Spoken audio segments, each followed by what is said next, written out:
할렐루야. 오늘은 너희는 이렇게 기도하라 두 번째 말씀을 나눠보도록 하겠습니다. 한 믿음의 가정에서 5살 난 여자아이가 말썽을 부려서 어머니에게 혼이 났다고 합니다.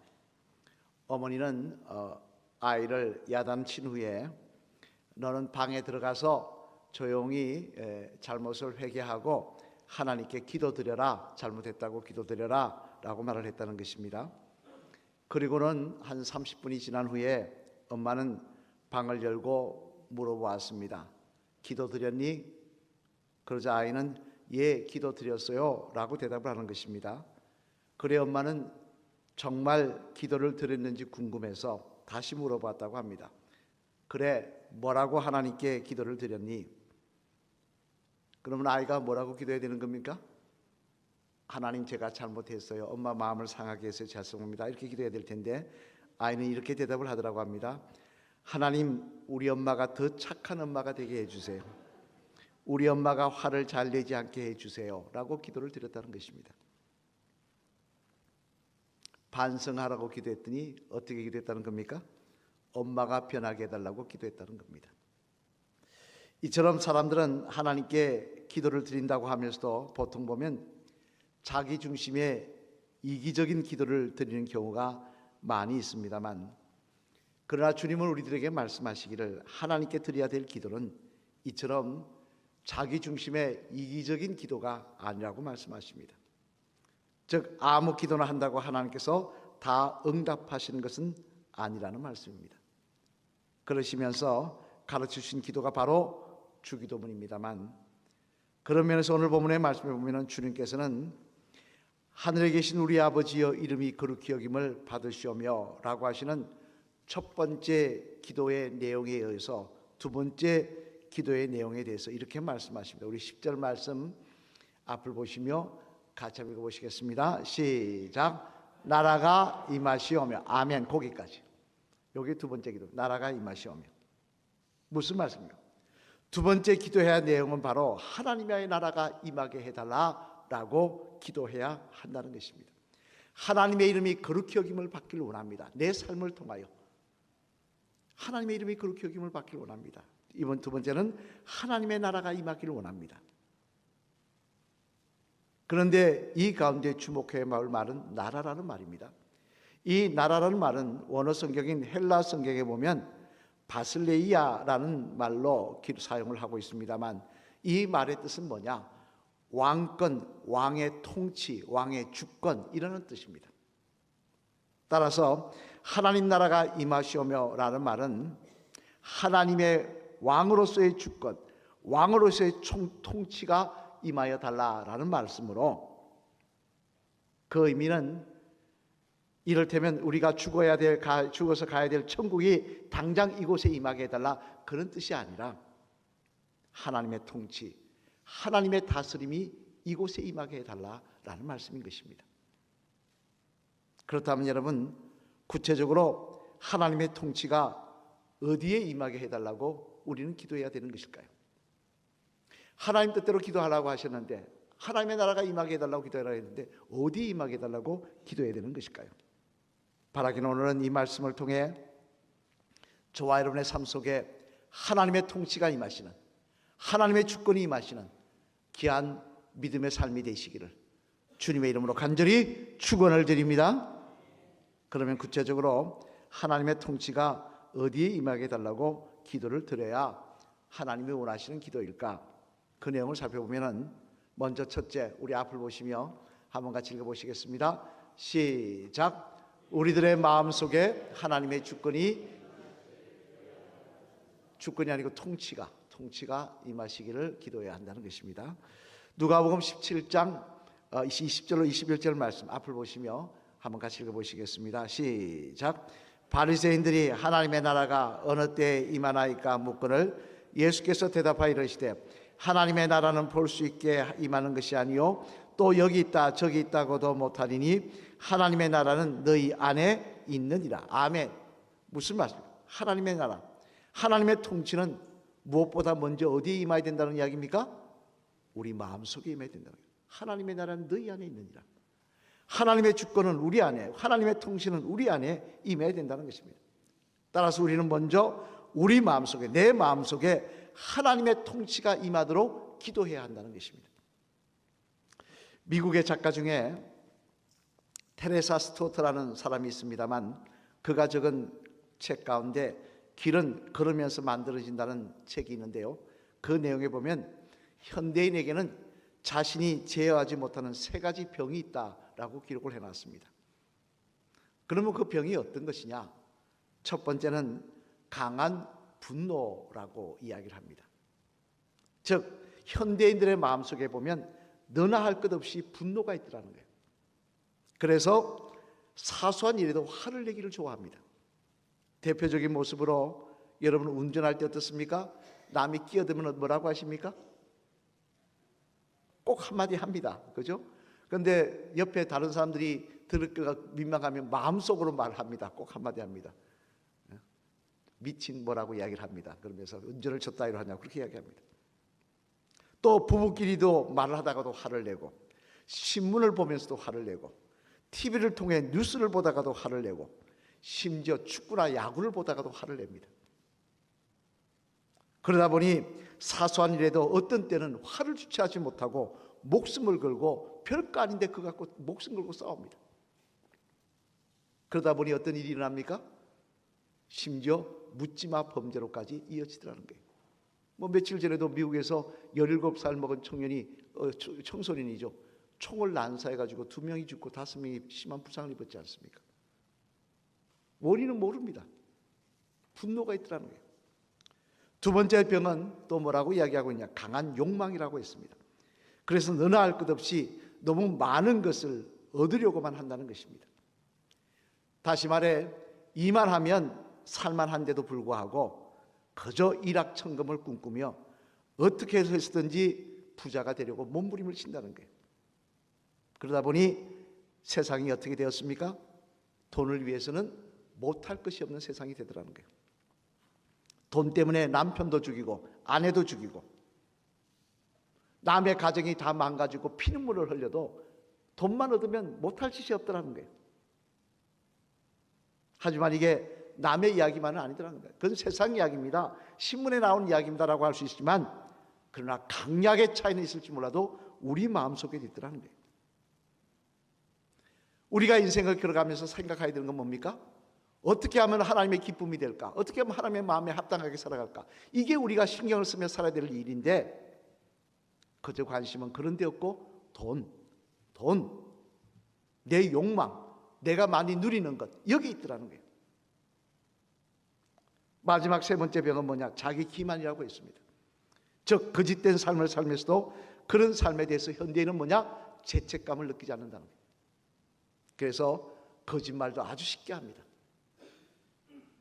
여러분 1920년대 30년대는 기독교인들 거짓말 안 하는 거 아세요? 일본에서는요, 기독교인이나 그러면 담보를 세우지 않고도 돈을 빌려줬다고 합니다. 은행에서. 그런데 세월이 지날수록 거짓말을 쉽게 하더라는 거예요. 거짓말에도 하얀 거짓말, 검은 거짓말 하면서 합리화시키더라는 것입니다. 여러분 솔직히 말해, 거짓말은 다 거짓말이지 하얀 게 어디 있고 검은 게 어디 있습니까? 근데 더 기가 막힌 것은요, 거짓말을 해놓고 나중엔 자기가 그 거짓말을 믿더라는 거예요. 뿐만 아니라 행동을 통해서도 거짓말을 합니다. 그래서 모르면서도 아는 척, 모르면 모른다고 이야기할 텐데 아는 척합니다. 아무것도 없으면서도 있는 척, 자신과 남을 속이며 살더라는 것입니다. 그래서 재미난 에피소드가 있습니다만, 과거 미국의 비버리 힐즈 한번 볼까요? 이런 주택 좋아 보이시죠? 이런 주택에 파티가 열렸는데 영화 배우 또 동계나 자랑하는 그 비버리 힐즈의 그 유명한 사람들을 모아놓고 파티를 했다는 것입니다. 근데 파티가 참 무르익어서 정말 기분이 좋게 음악이 흐르며 서로가 막 이야기하고 칵테일을 나누고 막 그런 상황인데, 갑자기 강도가 들이닥쳐 가지고 엎드려 그러고는 가지고 있는 보석 다 내놔라 그래가지고는 돈 보석 다 뺏어 갔다는 거예요. 도망갔다는 거예요. 그 뒤에 경찰이 들어왔던 3명의 강도를 잡았는데요, 강도가 한테 물어봤더니 강도들이 뭐라 그러냐? 이런 이야기를 합니다. 자신들이 더 기가 막히다는 거예요.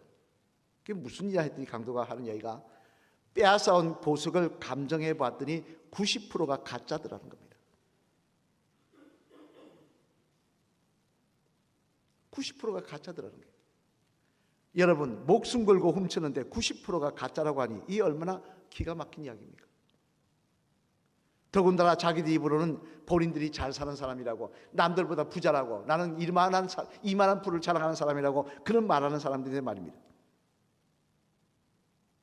이처럼 어느 사회인가 자기 기만에 익숙해져서 거짓이 진실인 것처럼 되어버린 세상을 만들며 살아가는 것이 우리들의 모습이라고 이 저자는 기록을 하고 있습니다만, 여러분, 이 스토트의 지적이 맞는 말 아닙니까? 우리에게도 강한 분노가 있고, 그죠? 자기 기만이 있고요, 욕망이 있지 않습니까? 그러나 안타까운 사실은 이런 모습들이 우리 힘으로만은 극복이 되지 않더라는 것입니다. 잘못된 것 압니다. 들으면 그래, 맞아, 문제가 있어. 근데 이게 안 극복되더라는 거예요. 해결이 안 되더라는 거예요. 아무리 많이 배우고 노력을 해도 이런 문제에서 자유롭지 못한 것이 우리들의 모습이더라는 거예요. 비근한 예로 여러분 부부싸움하고 나면 후회하면서 뭐합니까? 다시는 안 싸워야지 그럽니다. 안 싸우십니까? 며칠이 안 지나서 또 반복하더라는 거예요. 이게 우리들의 모습이라는 것입니다. 하지만 여러분, 이처럼 문제가 많은 우리도, 이처럼 우리 문제 속에서 갇혀있는 우리도 우리의 마음속에 하나님이 보내주신 성령님이 임재하시면, 성령님이 우리 마음속에 임하셔서 우리를 통치하시면 달라진다는 것입니다. 이런 당장 바울만 보아도 알 수 있는데요, 여러분, 바울 하면 잘 알지 않습니까? 얼마나 극단적인 사람입니까? 자기 의견하고 반대되는 의견을 용납하지 못했던 사람입니다.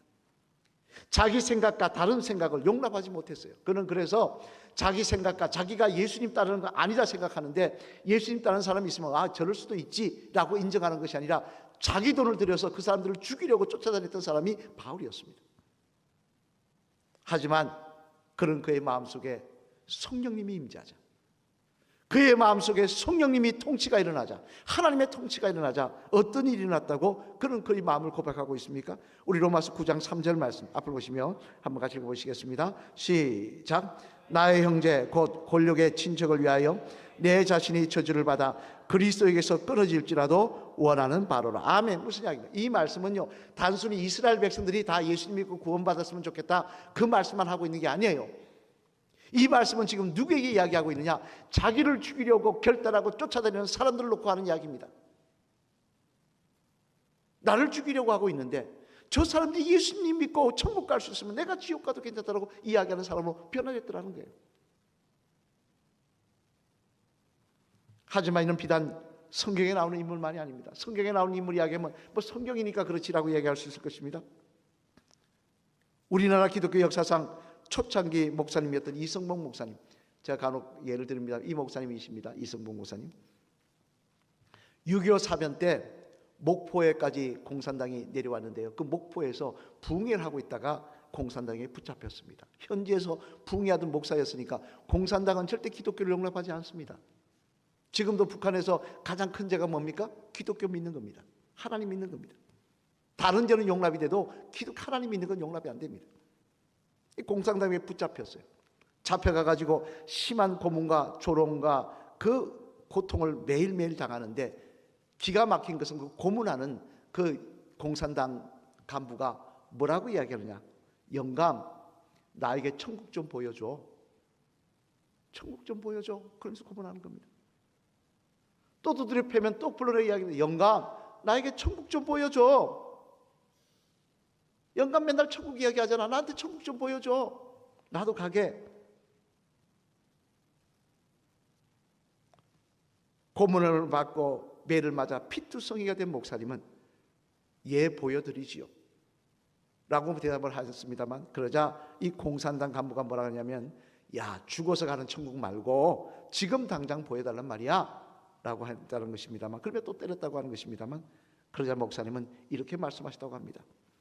예, 천국의 본점이야 내 소관이 아니니까 내가 보여드릴 수 없지만 지점이야 내가 보여드릴 수 있습니다. 그 천국의 지점은 바로 내 마음입니다. 내 마음에 천국이 있습니다. 내 마음에 지금 주님이 계십니다. 비록 몸은 맞아 아프지만 그러나 나는 당신을 다 용서했습니다. 지금 내 마음에는 기쁨과 감사가 넘칩니다. 지금 나는 맞으면서 당신의 영혼을 위해서 기도하고 있습니다. 그러더라고요. 이 모습에 목사님을 때렸던 공사단 간부는 엄청난 충격을 받았다고 그 사실을 기록하고 있습니다만, 때리던 손을 멈췄다고 이야기하고 있습니다만, 여러분 이 얼마나 멋진 성도의 모습입니까? 내 힘으로는 할 수 없습니다. 내 감정으로는 할 수 없습니다. 성령님이 내 마음속에 임하셔서 하나님의 통치가 이루어지면, 하나님이 내 마음과 내 감정과 내 생각을 주관하시면 이런 역사가 일어나게 되더라는 것입니다.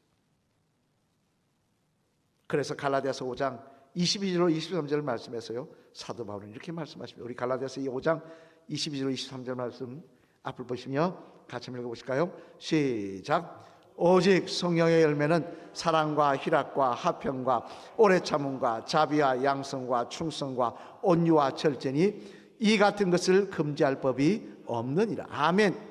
뭘 말씀하고 있습니까? 성령님이 우리 마음속에 임하시면, 하나님의 통치가 일어나기 시작하면, 성령의 감동받아 하나님의 통치가 내 마음을 주장하기 시작하면 어떤 삶의 열매들이 나타나느냐? 사랑의 열매가, 기쁨의 열매가, 화평의 열매가, 오인내의 열매가, 자비와 양성과 충성과 온유와 절제의 열매가 일어나게 되더라는 것입니다. 그런 역사가 일어나는 것을 무엇도, 심지어 마귀조차도 방해할 수 없다는 것입니다. 여러분, 마귀는 오늘도 우리 마음속을 주장하려고 하고, 우리를 시험 들게 하고, 낙심하게 하고, 주저앉게 하고, 그렇게 역사할 것입니다. 하지만 오늘도 내 마음속에 성령님이 임하시면, 내 마음속에 성령 충만하셔서 하나님의 통치가 일어나면, 우리는 오늘도 감사하며 찬양하며 인내하며 하나님께 영광 돌리는 귀한 주의 성도들이 될 줄로 믿습니다.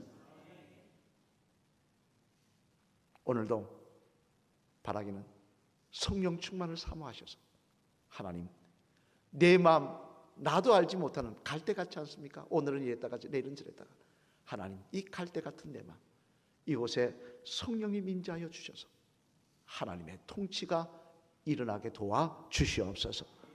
오늘도 하나님께서 내 마음과 내 생각을 주장하여 주셔서 하나님이 기뻐하신 일들이 내 삶을 통해 일어나게 도와주시옵소서. 기도하며 나가실 때 하나님의 통치는 우리 속에 일어나게 될 줄로 믿습니다. 이를 위해 기도하시는 저와 여러분 되시기를 주님의 이름으로 축원합니다. 두 번째로 또 하나, 하나님의 나라는 어디에 임해야 된다고 이야기하고 있냐? 같이 읽어보시겠습니다. 시작. 우리들의 가정 속에, 우리들의 이웃 속에, 이 민족과 세계 만방 속에 하나님의 주권, 하나님의 통치가 임하시기를 기도해야 한다는 것입니다. 자, 무슨 말씀입니까? 이는 하나님의 통치권이 우리 마음 속에, 우리 생각 속에, 내 마음 속에만 머물러서는 안 된다는 것입니다. 하나님은 그걸 원하지 않으신다는 거예요. 우리를 넘어, 우리의 가정에, 우리의 삶을 넘어, 우리의 이웃에, 우리의 이웃을 넘어 우리 나라에, 이 민족의, 세계 위에 임하기를 기대하신다는 것입니다. 그렇다면 여러분, 어떻게 하나님의 통치권이 내 가정 위에, 내 이웃들에게, 이 대한민국에 임할 수 있을까요? 그것은 바로 우리들이 그들의 영혼을 놓고 기도하며 그들에게 복음을 전할 때 그런 일이 일어날 수 있다는 것입니다. 왜냐하면 그들도 하나님의 자녀가 되어 성령 충만이 임하게 되고 하나님의 통치가 임하게 되면 우리가 모두가 그 은혜 안에서 함께 주님을 찬양하며 인생길 걸어갈 수 있기 때문에 그렇다는 것입니다. 따라서 우리들은 복음 전파를 위해 기도하고 헌신하는 데 최선을 다해야 될 것입니다만, 그렇다면 과연 저와 여러분들은 그 일에 최선을 다하고 있습니까? 여러분 자신은 어떻게 생각하십니까? 신학자 중에 반하우스라는 사람이 있습니다만, 그는 이런 재미난 말을 그의 책에 썼습니다. 그리스도인들 중에서는 자폐증 환자가 많다 그랬습니다. 그리스도인들 중에서는 자폐증 그리스도인들이 많다 그랬습니다. 여러분, 자폐증이 뭡니까? 그것은 듣고 보아도 표현을 하지 않는 겁니다. 자폐증 걸린 아이나 어른을 보면요, 말을 해도 들어도 표현이 없습니다. 반응이 없습니다. 자기 생각에 갇혀서 절대 남에게 반응을 하지 않습니다. 남하고 소통하지 않고 자기가 생각하는 것, 자기가 느끼는 것 전혀 말하지 않는 것, 그것이 바로 자폐증입니다. 이처럼 분명히 성도로서 은혜를 받았고 구원의 감격도 누렸는데도 불구하고 믿지 않는 사람들에게 자기의 기쁨을, 자기가 누린 그 간정을 나누지 않습니다. 주님을 믿는다는 것이, 천국 갈 수 있는 소망을 가졌다는 것이 얼마나 기쁘고 감사한 일인 것을 나누지 않습니다. 이런 교인이 바로 자폐증 그리스도인이라고 이 바나바스는 이야기하고 있습니다만, 여러분, 우리가 우리의 자녀가 자폐증 걸렸다면, 태어난 아이가 자폐증 걸렸다면 얼마나 기가 막힙니까? 가슴이 무너지지 않겠습니까? 그런데 하나님의 자녀가 되었다고 하면서도 하나님 보시기에 우리가 자폐증 그리스도인이라고 한다면 얼마나 하나님 마음이 아프시겠냐는 것입니다. 그러면서 맨날 내 기도만, 내 소원만, 내가 바라는 것만 응답해 달라고 그러면 하나님 얼마나 마음이 아프실까요? 사도행전 1장 말씀에 보면요, 예수님께서 하늘로 올라가실 때 제자들이 예수님 앞에 궁금해서 묻는 게 있습니다. 뭘 물었을까요? 그들이 묻는 건 그거였습니다. 언제 주님 다시 오십니까? 언제 재림의 주로 이 땅에 오십니까? 그들의 관심은 그거였어요. 주님 언제 오십니까? 우리의 관심도 그렇지 않습니까? 주님 언제 오십니까?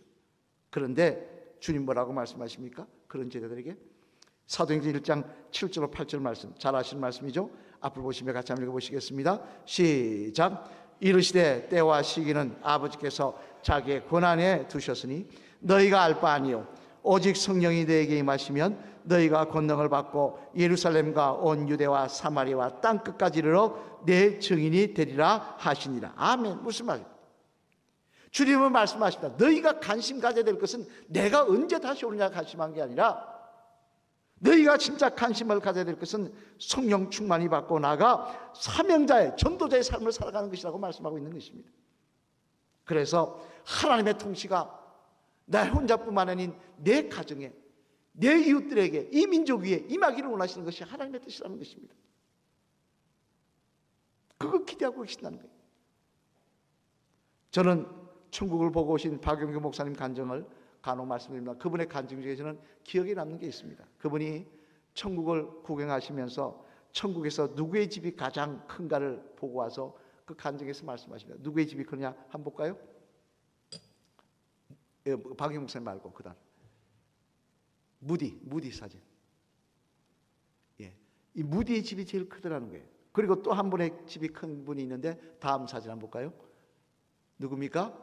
요한 웨슬리 목사님. 그리고 한국 사람은 없나 봤더니 한국 사람 중에도 있더라는 거예요.